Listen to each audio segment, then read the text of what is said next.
सरकारले राजनैतिक दल र संवैधानिक परिषद ऐन संशोधन गर्न ल्याएका अध्यादेश संविधानको मर्म विपरीत र सन्दर्भहीन भन्दै संविधानविदहरूले आलोचना गरेका छन्। राष्ट्रिय विपदका बेला औचित्य पुष्टि नहुने, बरु संविधानको आधारभूत मान्यतामाथि नै प्रहार गर्ने खालको अध्यादेश ल्याएको उनीहरूको भनाइ छ। संविधानको धारा 114 ले सरकारले अध्यादेश ल्याउने अधिकार दिएको छ। त्यही अधिकारको प्रयोग गरी सरकारले सोमबार राजनीतिक दल र संवैधानिक परिषद सम्बन्धी 2वटा अध्यादेश ल्यायो। तर ती अध्यादेश अहिले किन ल्याउनु परेको हो? सरकारले चित्तबुद्धो जवाफ दिन सकेको छैन। कुनै समस्या विद्यमान कानुनबाट समाधान गर्न सम्भव भएन, तत्काल कानुन नल्याइ नहुने भयो। तर संसद अधिवेशन चलेको छैन भने सरकारले अध्यादेश ल्याउन सक्छ। तर अहिले यी अध्यादेश ल्याउनु पर्ने कारण कुनै कोणबाट पनि पुष्टि हुँदैन।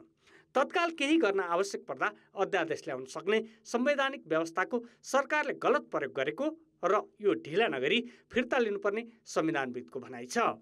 नेपाल सरकारको सिफारिसमा राष्ट्रपतिले कुनै पनि बेला जारी गरेको अध्यादेश खारेज गर्न सक्ने संवैधानिक प्रावधान छ।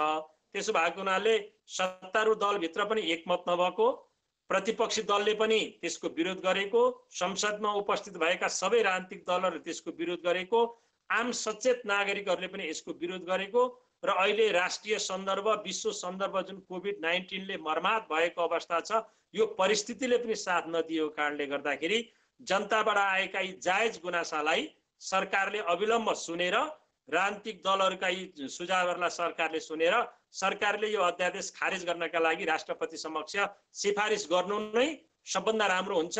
जनताको सुझाव ग्रहण गरेर अगाडि बढ्ने कुरा र जनतासँग झुक्ने कुरा भनेको त्यो महानता हो। संविधानले राजनीतिक अस्थिरता अन्त्य गर्ने परिकल्पना गरे अनुसार राजनीतिक दल सम्बन्धी कानुनमा पार्टी फुटाउन केन्द्रीय समिति र संसदीय दल दुवैमा कम्तीमा 40% हुनुपर्ने व्यवस्था गरिएको थियो। त्यति मात्र होइन, प्रधानमन्त्री विरुद्ध 2 वर्षसम्म अविश्वास प्रस्ताव ल्याउन नपाइने व्यवस्था पनि 2047 यता सरकार फेरबदलमा भएको गलत अभ्यासकै कारण राखिएको हो। तर अध्यादेश मार्फत पार्टी फुटाउन सजिलो बनाइएको छ।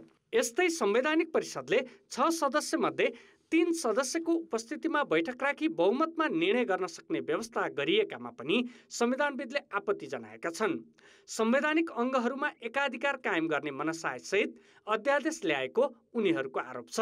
कम्तीमा प्रधानमन्त्री र अरू प्लस 2 जना 3 जना व्यक्तिले संवैधानिक परिषदको सम्पूर्ण काम गर्न सक्ने र संवैधानिक परिषद अन्तर्गत 3 जना व्यक्तिले नै संवैधानिक निकायको जुनसुकै पदाधिकारीको नियुक्तिको लागि सिफारिस गर्न सक्ने भन्ने हिसाबले जुन कानुन आयो, मेरो विचारमा यो अत्यन्त आपत्तिजनक हो र संविधानले संवैधानिक परिषदको बारेमा जुन व्यवस्था, जुन परिकल्पना गरेको थियो, जुन दर्शनलाई उले क्यारी गर्न खोजेको थियो, यसको सम्पूर्ण रूपमा विरुद्धमा गएको छ। अब तपाईँ अनुमान गर्नुहोस्, संविधानको प्रावधानलाई संसदको कानुनले समेत तलमाथि गर्न सक्दैन भने अध्यादेश भनेको त संसदको कानुनभन्दा पनि धेरै तल हुन्छ।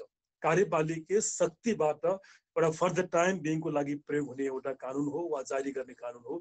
अब त्यस्तो कमजोर कानुनले संविधानको प्रावधानलाई खलबलाउने, त्यसको प्रतिकूल हुने गरी गर्ने भन्ने कुरा सोच्न सक्दैन थियो। तर दुर्भाग्य हिजो जारी भएका अध्यादेशहरू संविधानको स्पिरिटसँग मेल खाँदैन र संवैधानिक परिषदसँग सम्बन्धित अध्यादेश त 100% संविधानसँग बाँचिन्छ। महामारी रोकथाम सम्बन्धी कामका लागि अध्यादेश ल्याएको भए स्वाभाविक मानिन्थ्यो। तर कतैबाट पनि औचित्य पुष्टि नहुने भएकाले कानुन अनुसार दुवै अध्यादेश फिर्ता लिनु नै सरकारको हितमा हुने सुझाव संविधानविदहरूले दिएका छन्। कान्तिपुर समाचारका लागि दीपक आचार्य, काठमाडौँ।